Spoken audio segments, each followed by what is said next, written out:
Sedih banget ya Bunda. Kemarin kita juga beberapa kali melihat tayangan di mana di sosial media ini sekelompok remaja ini bahkan kayak nggak ada empatinya gitu ya, melihat temennya dibully, dia bahkan hanya merekam atau bahkan memanas-manasi. Ini kayak ada sesuatu yang hilang gitu ya pada diri manusia itu sendiri, di mana manusia ini kan sebenarnya makhluk yang penuh kasih sayang, juga banyak empati. Nah, ini sebenarnya kalau kita runut lagi Bunda, kita bisa mulai dari mana, mengapa ini terjadi dan berulang-berulang bahkan lebih-lebih Iya. membuat kita sedih banget gitu. Bunda, silakan. Iya, memang sekarang banyak sekali ya beritanya berseliweran gitu ya, kita baca di media sosial, kita baca di berbagai media deh. Nah, memang kalau kita ngomong bullying dulu ya, bullying itu apa sih gitu. Kadang-kadang orang ngomong bullying itu apa sih? Iya, iya. Kalau kita ngobrol sama anak-anak nih, anak-anak remaja, bullying itu apa? Itu loh Bu, dipukul gitu ya. Itu loh Bu, diolok-olokin. Nah, sebenarnya bullying itu adalah suatu tindakan kekerasan yang dilakukan secara sengaja oleh pihak yang lebih kuat kepada pihak yang lebih lemah dengan tujuan menyakiti, melukai, mempermalukan, dan dilakukan berulang-ulang. Jadi memang yang namanya bullying itu ya udah kekerasan gitu ya, kekerasan yang memang dilakukan secara sengaja dari pihak yang lebih kuat kepada pihak yang lebih lemah, kemudian punya tujuannya memang ingin menyakiti, melukai atau mempermalukan, dan harus dilakukan, bukan harus ya, artinya dilakukan berulang-ulang atau berpotensi dilakukan berulang-ulang gitu. Dan memang kalau tanya zaman sekarang kok banyak, kenapa gitu ya. Nah, kembali lagi kalau kita ngobrol tentang anak-anak itu belajar dari mana Bunda Fetty? Belajar dari orang tua. Bukan hanya orang tua loh ya. Dari artinya, lingkungan ya, juga. Dari lingkungan juga, orang tua, keluarga, teman sekitar kita, teman bermain, plus lingkungan yang lain sekarang Mbak, dari media. Nah, di situ anak-anak itu kan namanya anak-anak gitu ya, dia sedang belajar, dia ngeliat.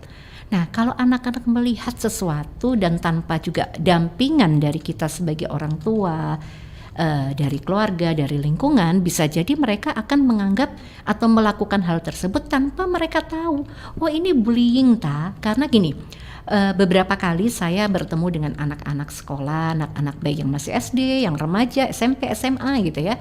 Bahkan minggu lalu, beberapa hari yang lalu, baru saja saya juga bertemu anak, kemudian seorang remaja yang dia nangis, dia bercerita bahwa dia mengalami bullying dari teman-temannya. Ketika saya tanya, emang kamu dibully apa? Saya kalau dibully diri saya nggak apa-apa Bu, tapi kalau orang tua saya yang dibully itu bikin saya sedih. Nah, saya tanya lagi, loh memang orang tuamu tahu kalau dibully? Dan yang buat saya terenyuh, makanya saya nggak suka orang tua saya diolok-olokin Bu, karena orang tua saya dua-dua sudah tidak ada. Artinya hal ini gitu ya, teman-temannya mungkin nggak tahu, mungkin awalnya bercandaan, ada yang bercandaan, tetapi ada yang juga bukan hanya bercanda tapi pakai kata-kata yang tidak pantas. Nah, ini yang membuat anak ini luar biasa sedihnya. Bahkan ketika ngobrol, ketika kita sharing, terus kamu sekarang pengennya seperti apa yang pengen kamu lakukan? Aku pengen mati aja deh. Sampai ada jawaban seperti itu. Walaupun itu mungkin bukan sesuatu yang benar ya, hanya dia ucapannya dia aja karena gemes atau sebel gitu. Kemudian kita lakukan konseling ya bersama, tapi alhamdulillah sudah semakin mereda dengan meminta bantuan pihak-pihak terdekat di lingkungannya. Jadi support system ini yang akhirnya membantu anak ini supaya dia bisa tetap menjalani kehidupan dan dibantu untuk terhindar atau menghadapi bullying ini. Jadi memang kalau mau ngomong bullying gitu ya, itu penyebabnya bisa macam-macam Bunda Fetty, mitra muslim. Ada yang satu, pertama yang paling gampang mencontoh. Contoh dari mana? Tadi Bunda Fetty juga udah colek-colek dikit. Bisa jadi contoh dari keluarga, mungkin sering melihat orang tuanya bertengkar, atau mungkin melihat orang tuanya juga melakukan hal tersebut kepada orang lain, yang mungkin tanpa disadari gitu ya. Kalau orang tua ini kan sudah paham gitu ya, mana yang bercanda, mana yang beneran, kapan waktunya bercanda, kapan waktunya beneran. Nah, tapi kalau anak-anak kita kan belum bisa sejauh itu mikirnya. Jadi satu, dia bisa mencontoh dari lingkungan terdekatnya, keluarga dan sebagainya. Kedua, anak-anak mungkin bisa terpengaruh teman-teman sebayanya, lingkungannya. Nah, pengaruhnya gimana? Pengaruhnya kadang satu, bisa memang ada teman yang membuli, dia ikut-ikutan, atau ketika dia membuli, dia menganggap ini bercandaan. Bahkan saya ada seorang guru yang sharing sama saya waktu saya ke sekolahnya, menarik sekali. Iya Bu, soalnya kadang-kadang batasan antara bullying sama bercandaan itu tipis gitu. Jadi anak-anak kadang-kadang nggak paham. Nah, ternyata ngajarin anak-anak untuk seperti ini itu bukan butuh waktu sekali dua kali gitu ya, tetapi harus terus berulang-ulang. Nah, jadi ini pengaruh-pengaruh teman sebaya juga bisa. Kemudian pengaruh lingkungan tempat dia bermain, pengaruh lingkungan di sekolah, di tempat pendidikan, tempat lesnya. Dan yang paling penting juga nggak kalah pengaruhnya besar melalui media sosial. Kenapa? Anak-anak kita sekarang sudah bisa mengakses informasi dari berbagai hal, dari yang luring sama yang daring gitu ya. Online tuh banyak berita-berita, kemudian nanti di media sosial mereka juga berseliweran. Nah, ketika anak-anak ini melihat hal ini terus-menerus tanpa pendampingan, tanpa arahan, tanpa mereka dibekali nilai-nilai, mana yang boleh, mana yang tidak dibekali nilai-nilai yang berkaitan dengan empati, dengan menghargai orang lain. Nah, ini bisa berpotensi menimbulkan anak menjadi pelaku bullying. Oke, jadi ini memang menjadi tanggung jawab kita bersama ya Mitra Muslim, siapapun kita. Bahkan kemarin kita juga ada obrolan bahwa bukan hanya orang tua secara biologis ya, tapi orang tua sosial gitu ya. Siapapun di antara kita, baik yang sudah punya anak maupun belum punya anak, ini menjadi tanggung jawab bersama. Karena anak-anak ketika melakukan bullying ini yang pasti paling banyak mencontoh lingkungan terdekat. Orang tua mungkin yang melakukan kekerasan kepada suami kepada istri atau kepada anaknya, atau mungkin juga pengaruh teman sebaya atau lingkungan. Nah, seringkali bullying ini dianggap guyonan gitu ya Bunda ya, dianggap bercandaan, padahal ini bukan sesuatu yang bercanda ketika siapapun, nggak ada loh di antara kita manusia yang mau dipermalukan misalnya atau dilukai, disakiti. Nah, menjadi tanggung jawab kita semua Mitra Muslim dan tentu Anda semua juga Mitra Muslim yang sedang menyimak melalui Suara Muslim Radio Network dan juga Suara Muslim TV. Hari ini kita memang mau mengulang lagi stop bullying gitu ya, jangan sampai keterusan gitu. Nah, Anda bisa berbagi Mitra Muslim mungkin pengalaman atau sharing gitu ya. Silakan Anda untuk langsung saja di 03156245-nya 3 kali atau WhatsApp di 0855300938 atau langsung saja komen di live chat ya, atau komen Suara Muslim TV. Kita kembali nanti setelah jeda pariwara berikut ini. Tadi salah satunya kasus yang disampaikan oleh Bunda adalah seorang survivor anak gitu ya, yang mengalami bullying tapi dia akhirnya bisa tertolong gitu karena adanya support system yang baik begitu ya Bunda ya. Ini mungkin bisa nanti disambung juga dengan pertanyaan yang masuk melalui live chat di Suara Muslim TV dari akun atas nama Ihda gitu ya. Assalamualaikum Bunda. Waalaikumsalam warahmatullahi wabarakatuh. Apakah perlu jika anak saya menjadi korban bullying di sekolah ini harus saya sampaikan ke guru, wali kelas dan kepala sekolah? Tanda tanyanya sampai 2 nih. Iya, betul. Silakan. Iya, baik. Jadi orang tua itu memang berperan utama untuk mengajari anak-anak agar mencegah bullying, mencegah jadi pelakunya gitu ya, juga mencegah jadi korbannya, dan juga untuk mengontrol lingkungannya. Jadi mencegah itu kan luas. Nah, tapi gimana kalau anak kita mengalami bullying? Nah, ketika anak kita mengalami bullying, coba aja ngobrol dia dulu. Pastikan emang itu bullying, atau kan kadang-kadang ada ya, kita anggapnya bullying, oh ternyata ada ketidaksengajaan dan abis gitu bermaafan dan sudah. Nah, tapi kalau tadi definisi kita bullying memang ada tujuan mempermalukan, melukai ya, apalagi berpotensi dilakukan berulang-ulang. Nah, ketika mendapati hal seperti itu, coba ajak ngobrol anaknya seperti apa. Kalau memang dia mengganggu, berarti kita bisa mengkomunikasikannya dengan pihak sekolah. Nah, justru lebih baik dikomunikasikan dulu dengan pihak sekolah. Jangan langsung nyamperin anak yang melakukan gitu ya, atau nyamperin orang tuanya, jangan. Tapi alangkah baiknya ngobrol dulu sama wali kelasnya di sekolah, sehingga harapannya kalau wali kelas bisa memediasi itu akan lebih baik, Bu. Karena apa? Karena kalau mengalami bullying dan didiamkan saja, sementara misalnya nih terjadi di sekolah, di lingkungan sekolah. Di sekolah guru juga nggak tahu, semua nggak tahu. Artinya kan nggak ada yang bisa ngejaga anak ini gitu ya. Artinya ngejaga dalam arti, oh dia pernah mengalami bullying, oh si A yang melakukan bullying. Nah, kalau gurunya tahu, justru nanti bisa dimediasi, bisa dikasih pemahaman juga, diedukasi ke anak-anak ini seperti apa. Jadi nggak apa-apa, Bu, kalau memang mengganggu, kita tanyakan pada anak kita sejauh mana. Kalau memang itu sudah mengganggu, apalagi sampai dia cemas berlebih-lebihan, nggak berani sekolah gitu ya, atau nggak mau sekolah, bolos, atau mungkin terjadi perubahan perilaku juga di rumah. Jadi yang takut ketemu orang, jadi tiba-tiba nangis sendiri. Ketika terjadi hal seperti itu ya amat sangat dianjurkan untuk membicarakannya dengan pihak sekolah supaya bisa dicari jalan keluarnya, bisa dimediasi, dan lingkungan terdekatnya anak-anak juga bisa diedukasi sehingga bisa saling menjaga. Insya Allah seperti itu. Iya, bisa dimulai dari kita ya, dari kita sebagai orang tua, dari rumah. Mungkin kita memang harus mundur sedikit dulu ya, karena tadi kan kita di awal sudah sampaikan bahwa bagaimana sebenarnya bullying ini bisa kita cegah mulai dari rumah. Artinya perlu untuk membekali anak-anak begitu ya, Bunda. Di samping tadi yang paling utama, salah satu kenapa anak melakukan bullying itu tidak dibekali dengan rasa empati gitu ya. Jadi kalau kita membekali anak agar dia tidak mengalami bullying, atau agar dia bagaimana mengkomunikasikan ketika mengalami bullying dan dia tidak melakukan bullying, apa yang bisa kita lakukan, Bunda?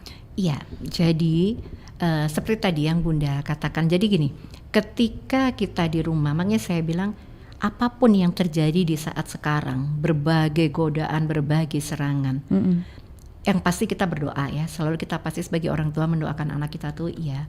Yang kedua adalah bagaimana kita sebagai orang tua mengembalikan fungsi orang tua ya, kalau kita bilang mengembalikan lagi fungsi orang tua. Emang gak jadi orang tua, Bu? Enggak juga.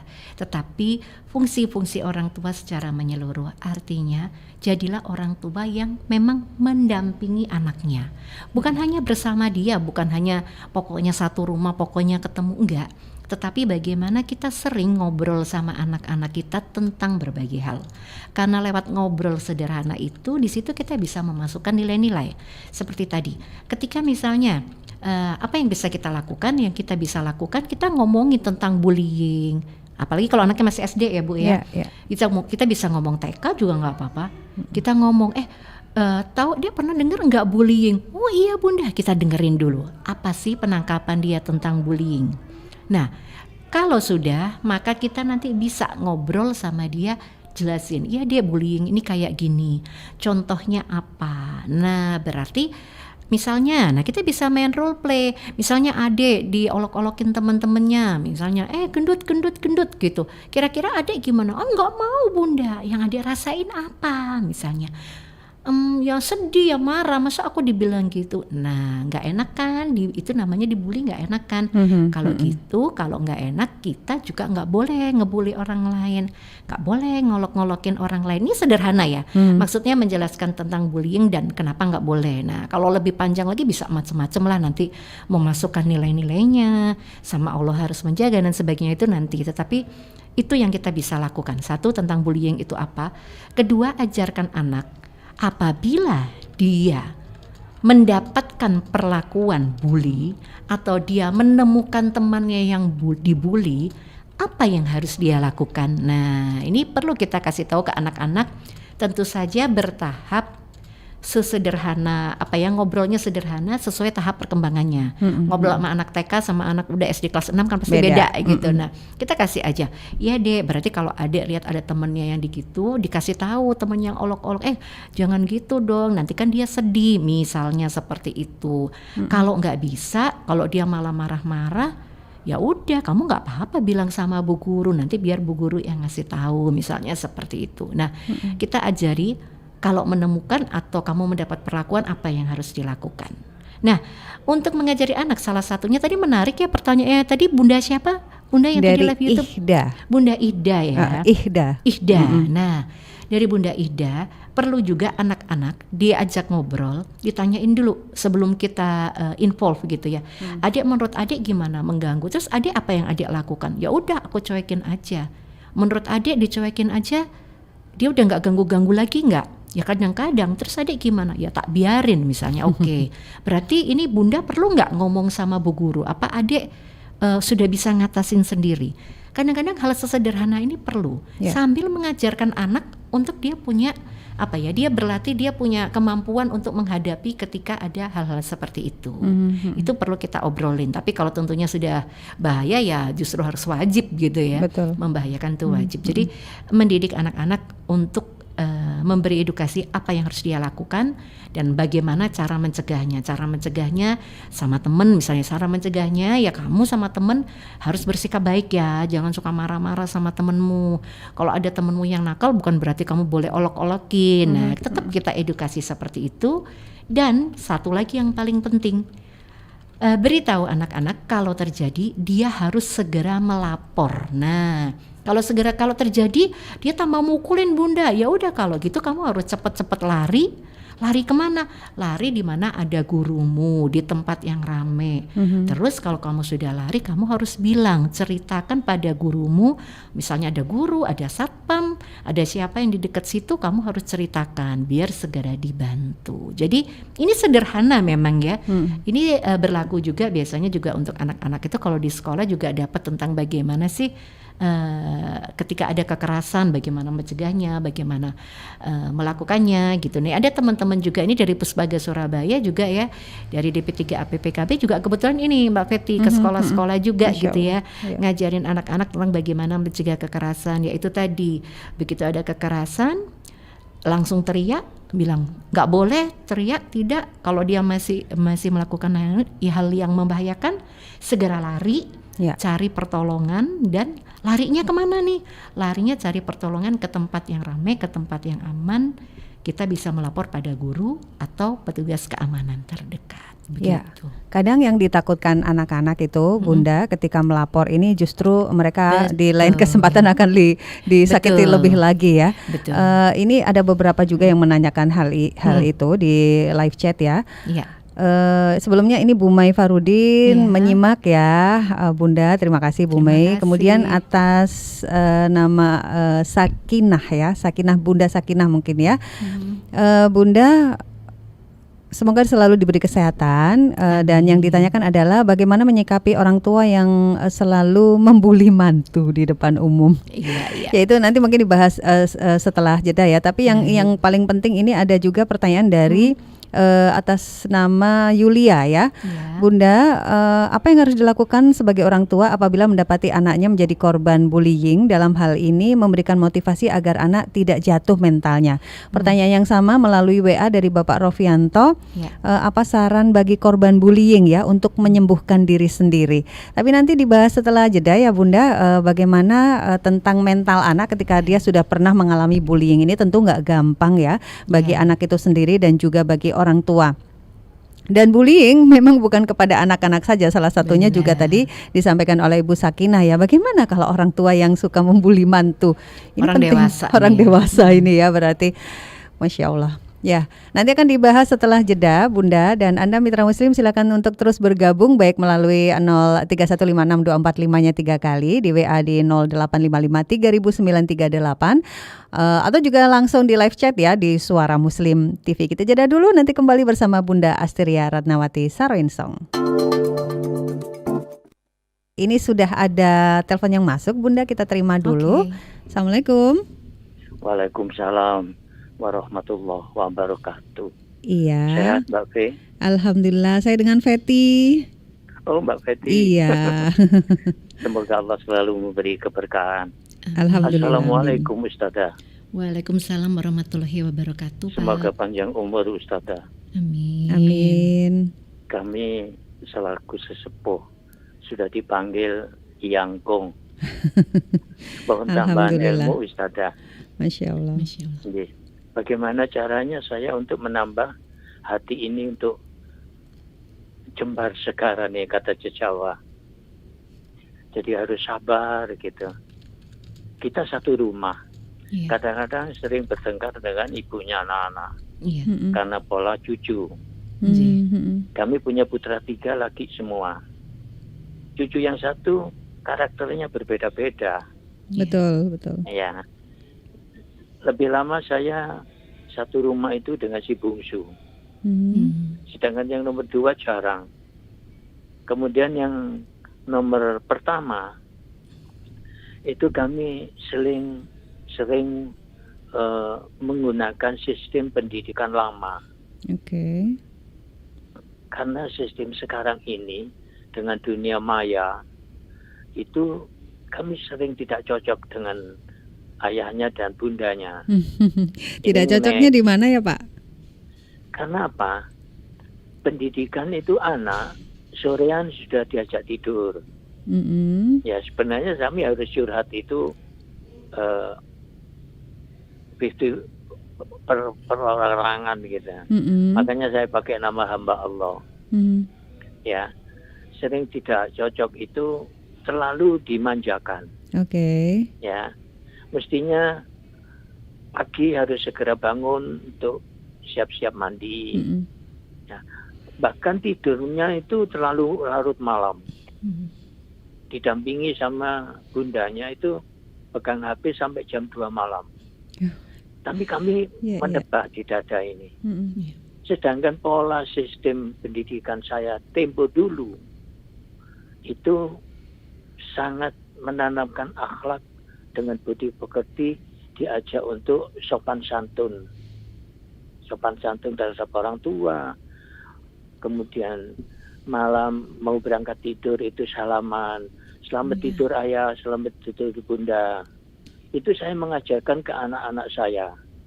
Tapi jatuh kepada cucu itu sudah beda dunianya. Iya, betul. Ya. Ya, baik. Nah, bagaimana solusinya Ustazah?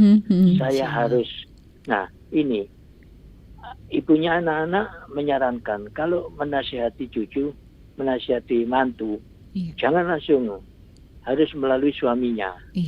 Tapi karena saya berpegang kepada saat di pelaminan, penyerahan itu kan amanah. Anggap itu anak sendiri, jangan dianggap anak mantu. Berpegang dengan amanah itu, saya selalu berselisih paham terhadap ibunya anak-anak. Yang penting saya amal ma'ruf nahi mungkar. Katakan yang benar walaupun satu ayat.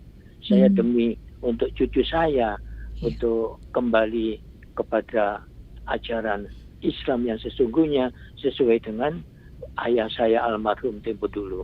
Mohon maaf. Terima kasih Bapak. Tidak menabur bunga aroma yang harum, akan tetapi itu memang yang kami rasakan saat ini. Mohon solusinya Ustazah. Terima Saya kasih apakah harus Bapak. innallaha ma'asabirin atau memang harus segera untuk bersabar. Terima kasih. Assalamualaikum Waalaikumsalam warahmatullahi wabarakatuh. Bapak hamba Allah. Ini kita pernah bahas extended family ya.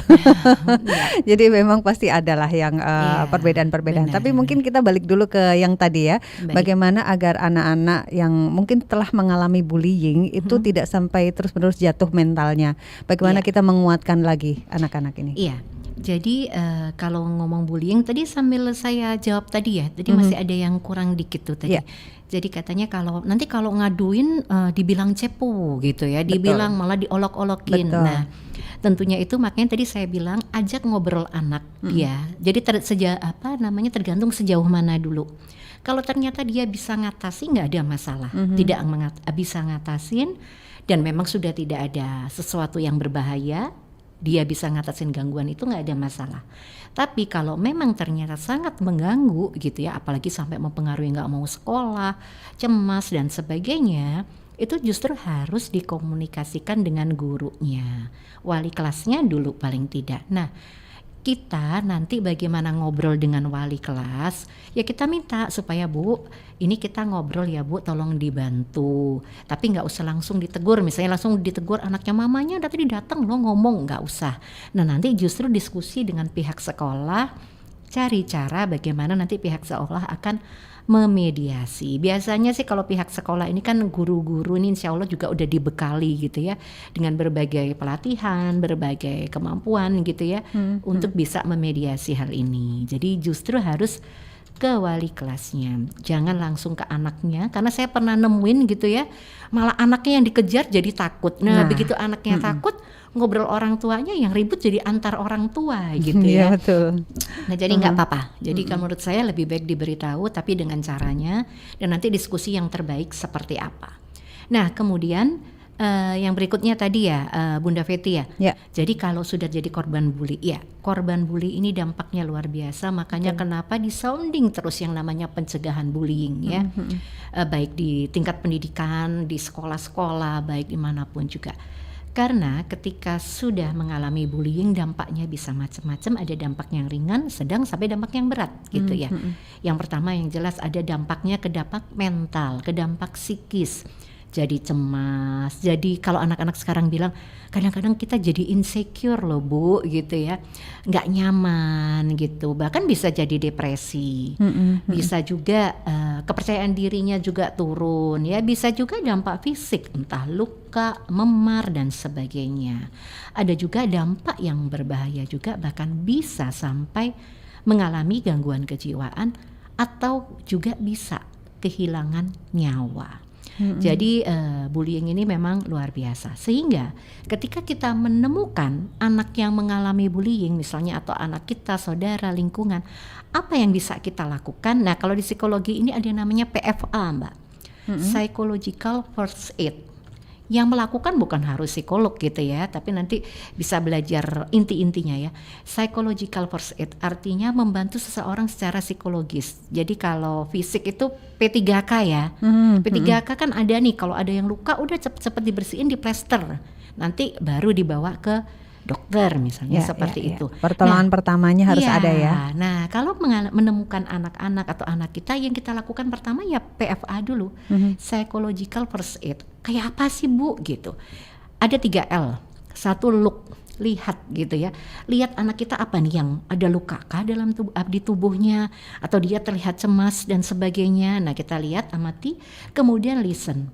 Dengarkan dia, apa nak yang terjadi, kenapa? Nah nanti dia curhat. Nah ketika dia curhat, jangan banyak nanya kita, dengerin dulu, dengarkan dia.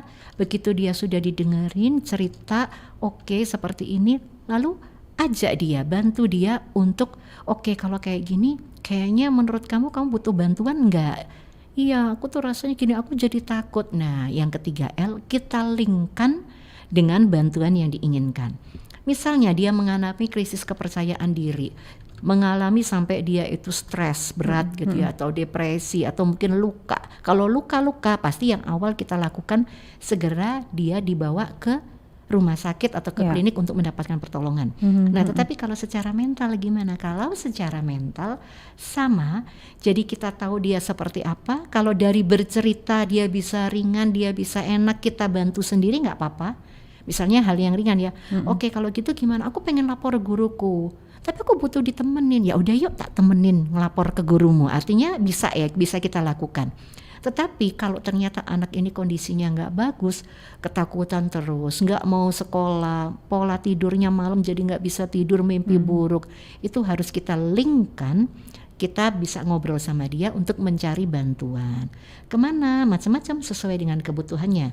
Bisa ke psikolog atau bisa ke psikiater, bisa juga ke mungkin dia, aku nggak mau ke psikolog dulu, aku kepengen ngobrol sama ustadzahku misalnya, aku pengen ngobrol sama siapa orang yang dipercaya, nggak apa-apa. Itu justru kita bantu terlebih dahulu. Jadi kita bisa lakukan psychological first aid dulu.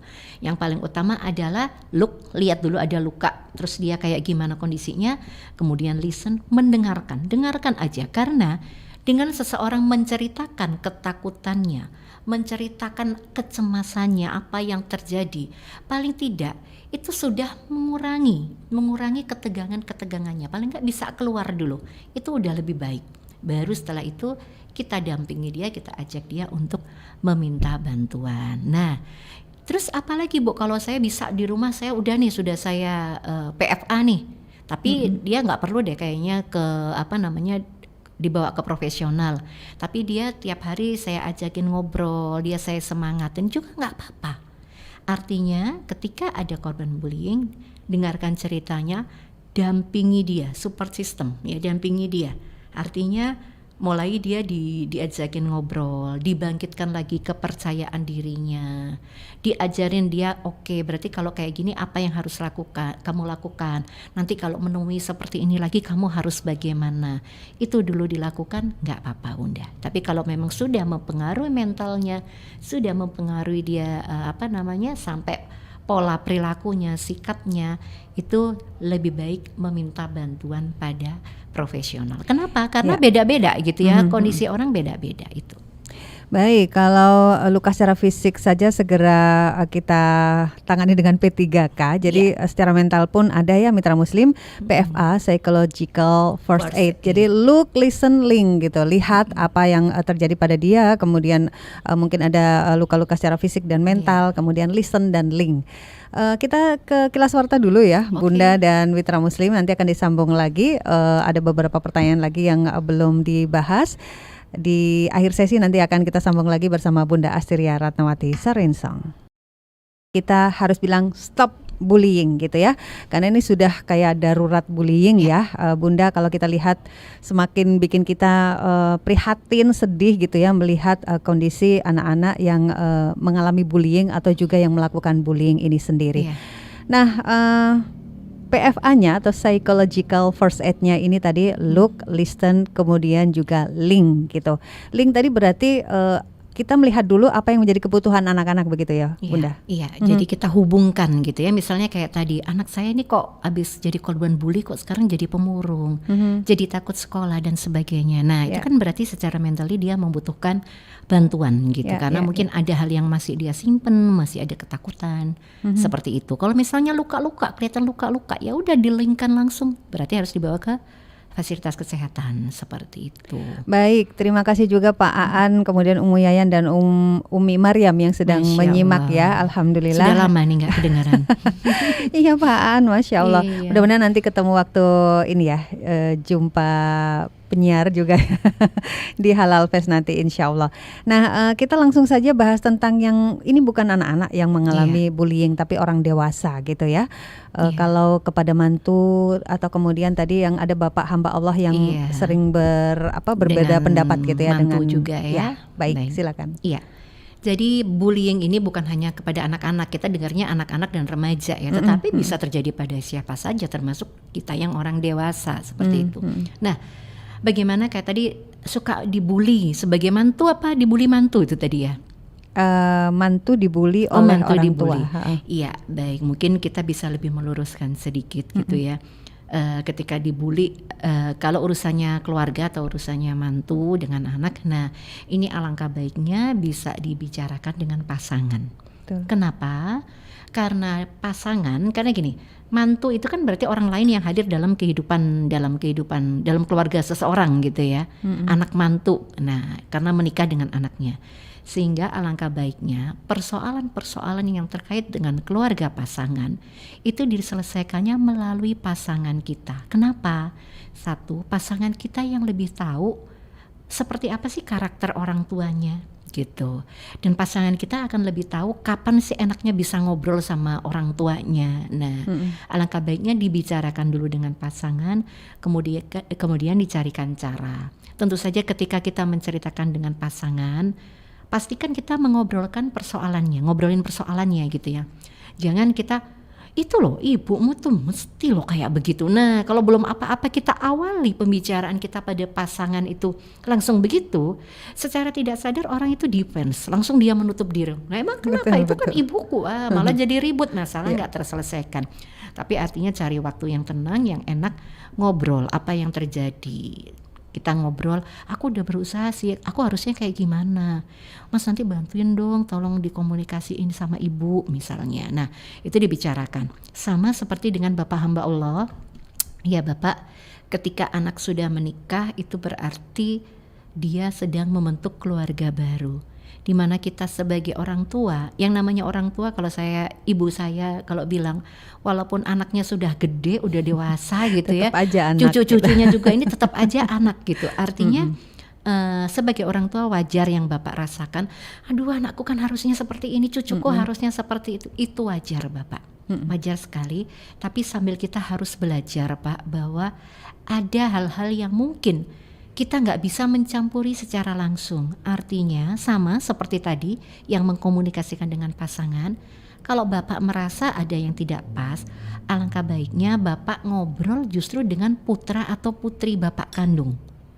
Nah ngobrol seperti apa, nanti biar putra putri Bapak yang menyampaikan ke pasangannya, yang mengkomunikasikan. Itu akan meminimkan konflik. Memang betul Pak, memang ketika akad itu ya seperti anak sendiri, betul. Tetapi tidak bisa dipungkiri Pak, yang namanya sebagian orang gitu ya, ketika kita ditegur mertua sama ditegur ibu sendiri atau ayah sendiri, itu kadang beda. Sama seperti orang tua gitu ya. Ketika kalau yang ngomel anaknya biar eker-ekeran kayak apa, kita akan lebih mudah memaafkan. Tetapi ketika mungkin yang ngomongnya nggak enak itu orang lain, kita tuh kadang-kadang, meskipun itu mertua, iya, kadang-kadang tidak pada semua orang ya, tapi sebagian orang merasakan kok ngono sih ambek aku, nelongsonya kita kadang lebih lama. Nah, karena itu alangkah baiknya sama Pak, satu memang sabar itu berproses Pak, karena memang nggak bisa tiba-tiba. Kedua harus disadari bahwa sekarang anak Bapak sedang membina keluarga sendiri. Kalau ada yang nggak cocok, nggak pas, Bapak ngobrolin sama putra putrinya aja, nanti biar disampaikan. Kalau masih belum, ya kita doakan sambil terus ngobrol aja sama putra putrinya. Dengan kita juga harus menghargai, jangan sampai kita ngotot kemudian anak kita bertengkar dengan pasangannya, kan juga nggak bagus. Jadi kita berdoa, kita ajak ngobrol anak kita. Kemudian ketika dia memilih pola asuh seperti apa, batasan kita sebagai orang tua selama itu tidak berbahaya Pak, ya kita hanya bisa mengingatkan. Kalau ke cucu gimana? Ini Bapak satu rumah sepertinya ya. Sepertinya ya. Kalau satu rumah itu memang sering kali Pak terjadi yang namanya nggak cocok nggak cocok itu bukan bertengkar, tidak ya. Tetapi beda sudut pandang antara orang tua dan anak, sama anak sendiri aja suka kadang beda gitu ya Pak. Sama 1, 2, 3 juga beda, apalagi sama mantu. Sehingga yang perlu kita sadari bahwa perbedaan itu wajar. Mantu dibesarkan dari dari orang tua yang berbeda. Jadi ketika ada perbedaan, komunikasikan dengan anak. Dengan cucu gimana? Boleh Bapak ngajari cucu, tetapi ketika mungkin orang tuanya lagi sama eyang dulu. Nah, kita ngobrol-ngobrol sama cucu. Kakak kalau main sampai malam, main apa sih Kak? Tapi harus istirahat loh Kak, nanti sakit. Nah, tetap kita boleh ngasih tahu cucu kita, asal tanpa kita menjustifikasi atau tanpa kita menyalahkan orang tuanya. Itu nggak boleh tuh papamu tuh nggak boleh gitu, nah jangan. Tapi iya kamu sebaiknya gini. Kalau anak nanya beda ya, anak nanya nanti misalnya kok papa gitu, oh iya mungkin papa belum tahu ya, kakak aja yang ngasih tahu. Nah seperti itu. Jadi memang ada batasan-batasan Pak, yang memang tidak mau yang namanya mantu dan orang tua. Mungkin Bapak nggak apa-apa, tetapi belum tentu orang lain bisa menerima bahwa aku berarti nggak apa-apa ya kayak bapakku sendiri. Nah seperti itu. Insya Allah Pak dimudahkan. Yang penting satu, tetap berdoa, tetap berusaha menghargai, dan yang harus sering diingat-ingat ini sama Pak, kita sebagai orang tua juga begitu Pak, bahwa oh iya ya anak-anakku wes gede, udah dewasa, punya keluarga sendiri, dia punya cara sendiri. Dan selama itu benar ya sudah, selama menurut Bapak ada yang tidak benar, menyampaikannya harus ke putra-putrinya. Insya Allah begitu Pak. Semoga dimudahkan. Amin, amin ya rabbal alamin. Kita pengen pasti ya, setiap orang tua pasti ingin yang terbaik untuk anak dan cucu, anak cucu keturunan lah semuanya. Masya Allah loh, hamba Allah luar biasa. Tetapi zaman memang terus bergerak gitu ya, dan banyak perubahan-perubahan yang mungkin kita sendiri juga harus lebih banyak menyesuaikan diri, tentu salah satunya dengan bersabar tadi ya, Bapak hamba Allah, Masya Allah. Bikin kita orang tua kaget-kaget Pak memang. Ya, atau bahkan shock gitu ya. Bunda, terakhir tentang stop bullying ini, pesan yang mungkin bisa disampaikan kepada kita semua, saya pribadi dan juga mitra muslim semuanya, silakan. Iya, baik mitra muslim, mari kita sama-sama untuk stop bullying. Kita cegah bullying. Kita bisa mencegah, kita bisa membela, kita bisa membantu. Artinya kita bisa mencegah dimulai dari diri kita dulu dengan menjaga sikap kita, perilaku kita. Ajarkan anak-anak kita tentang empati, tentang bagaimana berperilaku yang baik, apa yang boleh, apa yang tidak. Bagaimana menghargai orang lain.